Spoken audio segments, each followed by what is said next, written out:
Welcome all. I'm Kirtana, newly appointed guest faculty in Chemistry Department. I'm dealing with analytical principles. Today we can discuss about methods of expressing precision. You are now familiar with the words precision and accuracy. Accuracy is the concordance between the result and the true or most probable value, and precision is defined as the concordance of a series of measurements of the same quantity. Okay. Now we can discuss the methods of expressing precision. There are three methods for expressing precision, that is mean, median and standard deviation. First one, mean. The mean or average is the numerical average obtained by dividing the sum of the replicate measurements by the number of measurements in the sets. That is x bar. X bar is the mean, is equal to sigma I is equal to 1 to n xi divided by n, where xi is the ith measurement and n is the number of independent measurements. അതായത് മീൻ എന്ന് പറഞ്ഞു കഴിഞ്ഞാൽ mean or average is a numerical average.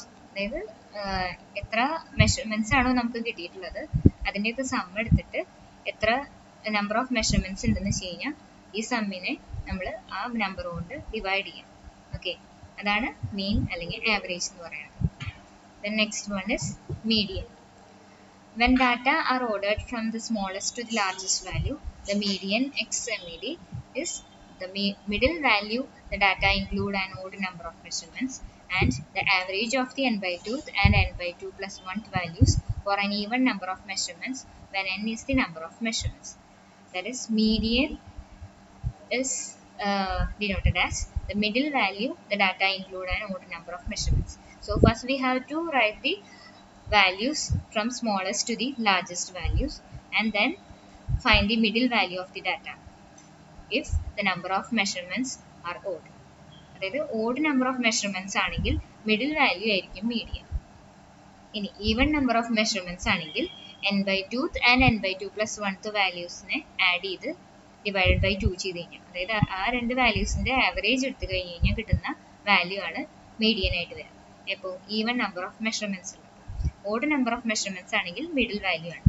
First തന്നെ smallest to largest value ആയിട്ട് നമ്മൾ order ചെയ്യാം കിട്ടിയിരിക്കുന്ന data, എന്നിട്ടാണ് മീഡിയൻ നമ്മൾ കാൽക്കുലേറ്റ് ചെയ്യേണ്ടത്. Next one is standard deviation. Here we have to familiar with the word deviation first. So the deviation from the mean for a particular measurement value is the magnitude of the difference between the value for that measurement and the mean. Deviation di is equal to mod of xi minus x bar, where xi is the ith measurement and x bar is the mean of measurements. അതായത് deviation എന്ന് പറയുന്നത് നമ്മൾ ഏത് വാല്യൂവിൻ്റെ ആണോ ഏത് മെഷർമെൻറ്റിൻ്റെ ആണോ deviation കാണേണ്ടത് ആ മെഷർമെൻറ്റും നമ്മൾ കാൽക്കുലേറ്റ് ചെയ്തിട്ടുള്ള മീനും തമ്മിലുള്ള ഡിഫറൻസിൻ്റെ മോഡുലസ് ആണ് ഡീവിയേഷൻ. സോ ആദ്യം തന്നെ first we have to find the mean of measurements, then calculate deviation for each measurement. Okay, next one is the variance. That is denoted as sigma square. The variance is a measure of how far each value in the data set is from the mean and is defined by the expression variance sigma square equal to sigma is equal to 1 to n di square divided by n minus 1, that is equal to sigma is equal to 1 to n xi minus x bar whole square divided by n minus 1. Di is di we know that modulus of xi minus x bar. So here when we calculate variance, first we have to find the mean, then find the di, that is deviation, then find variance, that is sigma square. Next one is standard deviation. So before calculating standard deviation, we have to calculate first the mean, deviation and the variance. Okay, so the standard deviation sigma, which gives a measure of the spread of individual measurements about the mean, is the square root of variance and is given by the expression standard deviation sigma is equal to root of sigma square equal to root of sigma is equal to 1 to n di square divided by n minus 1, that is equal to root of sigma I is equal to 1 to n xi minus x bar whole square divided by n minus 1, where xi is the ith measurement and x bar is the mean of measurements. Okay, so here we have seen standard deviation is the square root of variance.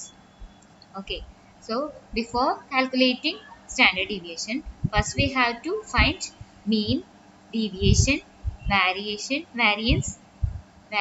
and then calculate standard deviation. Okay, അപ്പോൾ ആദ്യം തന്നെ മീൻ കണ്ടുവയ്ക്കുക, എന്നിട്ട് deviation calculate ചെയ്യുക ഓരോ മെഷർമെൻറ്റിൻ്റെയും, എന്നിട്ട് variance calculate ചെയ്യുക, then ഓരോന്നിനും സ്റ്റാൻഡേർഡ് ഡീവിയേഷൻ കാൽക്കുലേറ്റ് ചെയ്യുക. Okay, the next one is relative standard deviation, that is sigma R. That is reported as sigma r is equal to sigma by x bar, that is dividing the standard deviation by mean of measurements. Okay, then next one is percent relative standard deviation or coefficient of variation, that is sigma r of percentage equal to sigma r into 100. Okay, it's about method of expressing precision. So in page number 74 there is a solved problem. Here we have to calculate mean, median and standard deviation. We are given the measurements, that is replicate analysis of a sample. So first you have to draw a table, then in first column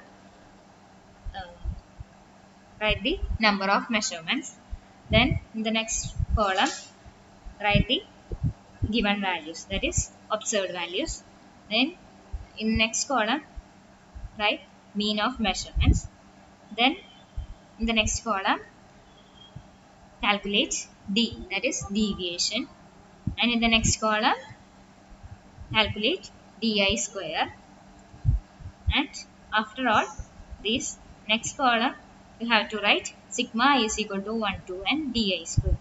Okay,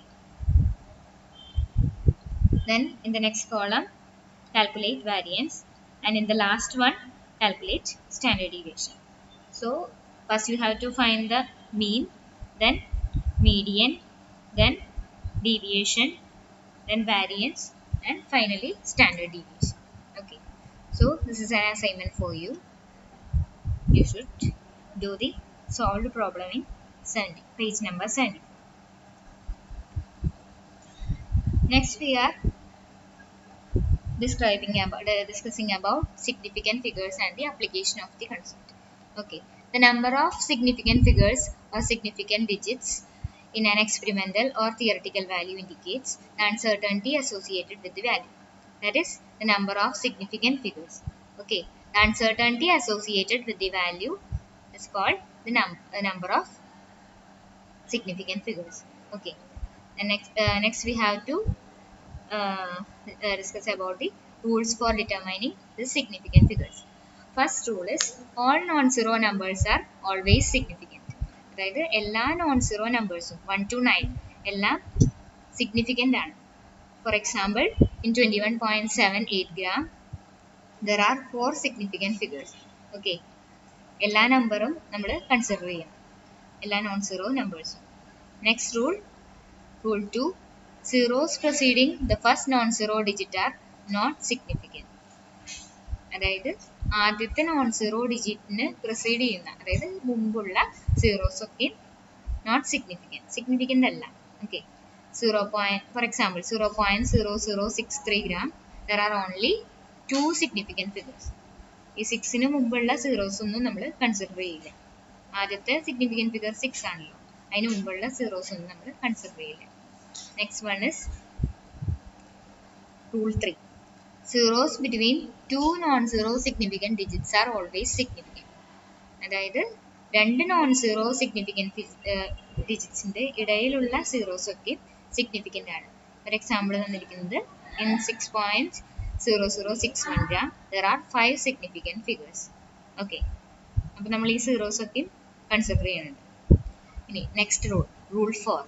All zeros which are to the right of a digit or at the end of a value are significant provided they lie to the right of the decimal point.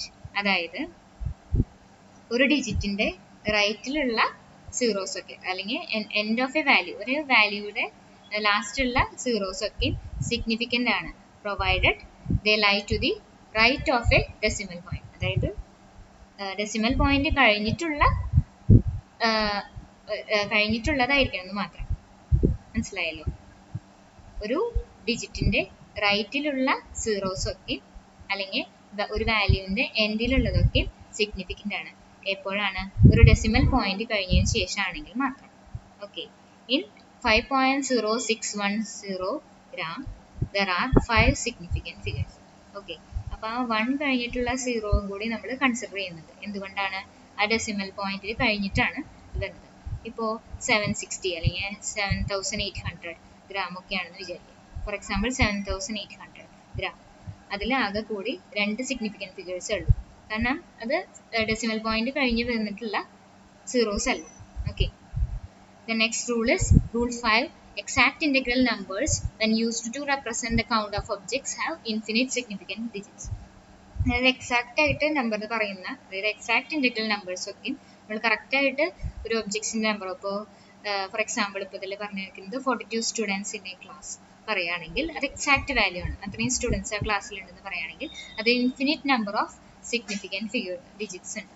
Okay, so this 42 number can be written as 42.0000 etc. Okay, so this 42 number students is having infinite significant digits. Okay, next one is rule for addition and subtraction. The result of an addition or a subtraction can only have as many decimal places as there are in the value having the fewest number of decimal places. Okay, അതായത് ഇപ്പോൾ നമ്മൾ some എടുക്കുകയാണെങ്കിൽ 16.214 plus 25.02 plus 0.009 equal to 41.243 ആണ് answer കിട്ടുക. അപ്പോൾ അതിൽ ഈ add ചെയ്തിട്ടുള്ള വാല്യൂസിൽ ഏറ്റവും കുറവ് ഡെസിമൽ പോയിന്റ് ഉള്ളത് ഏതാണ്? 25.02 ആണ്. അപ്പോൾ അതിലാകെ കൂടി 2 ഡെസിമൽ പ്ലേസസ് ഉള്ളൂ അല്ലേ? 2 പ്ലേസസ് ഉള്ളൂ. അപ്പോൾ നമ്മൾ ആൻസർ എഴുതുമ്പോഴും റിപ്പോർട്ട് ചെയ്യുമ്പോഴും റിസൾട്ട് റിപ്പോർട്ട് ചെയ്യുമ്പോൾ 41.24 എന്ന് മാത്രമേ റിപ്പോർട്ട് ചെയ്യൂ. അത്രയും നമ്മൾ നെഗ്ലക്റ്റ് ചെയ്ത് കളയും. The next one is rule for multiplication and division. The result of a multiplication or division can only have as many decimal places as there are in the value having the fewest number of decimal places. For example, 1.5 into 4.214 equal to 6.3225. So the result should be reported as 6.3. എന്തുകൊണ്ടാണ്? ഈ multiply ചെയ്തിരിക്കുന്ന നമ്പേഴ്സിൽ ഏറ്റവും കുറവ് decimal place ഉള്ളത് 1.5 ആണ് അല്ലേ? അപ്പോൾ അതിന് ഒരു ഡെസിമൽ പ്ലേസ് അല്ല. അത്ര തന്നെ നമ്മൾ റിപ്പോർട്ട് ചെയ്യുന്ന റിസൾട്ടിലും കാണിക്കാൻ പാടുള്ളൂ. Next is rounding of. If the rightmost digit to be removed is smaller than 5, leave the preceding number unchanged. അതായത് റൈറ്റ്മോസ്റ്റ് ഡിജിറ്റ് നമുക്ക് റിമൂവ് ചെയ്യേണ്ടത് 5നേക്കാൾ കുറവാണെങ്കിൽ ആ പ്രൊസീഡിങ് നമ്പർ, ആ റിമൂവ് ചെയ്യേണ്ട നമ്പറിൻ്റെ മുമ്പിലുള്ള നമ്പർ അങ്ങനെ തന്നെ നമ്മൾ ലീവ് ചെയ്യണം. Okay, next one, if the rightmost digit to be removed is greater than 5, increase the preceding number by 1. അപ്പോൾ ഇനി റൈറ്റ് മോസ്റ്റ് ഡിജിറ്റ് നമ്മൾ റിമൂവ് ചെയ്യേണ്ടത് 5നേക്കാൾ കൂടുതലാണെങ്കിൽ അതിൻ്റെ പ്രൊസീഡിങ് നമ്പറിനെ നമ്മൾ 1 ഇൻക്രീസ് ചെയ്തിട്ട് വേണം, അതായത് +1 ചെയ്തിട്ട് വേണം എഴുതാനായിട്ട്. If the rightmost digit to be removed is 5, leave the preceding number unchanged if it is an even number, but increase it by 1 if it is an odd number. ഇനി right most digit remove ചെയ്യേണ്ടത് 5 ആണെങ്കിൽ ഈ preceding number unchanged ചെയ്യാണ്ടിരിക്കണം. എപ്പോൾ? ആ number even ആണെങ്കിൽ. ഇനി അത് odd number ആണെങ്കിൽ നമ്മൾ 1 കൂട്ടി എഴുതണം. Okay, that's all about the class. Thank you.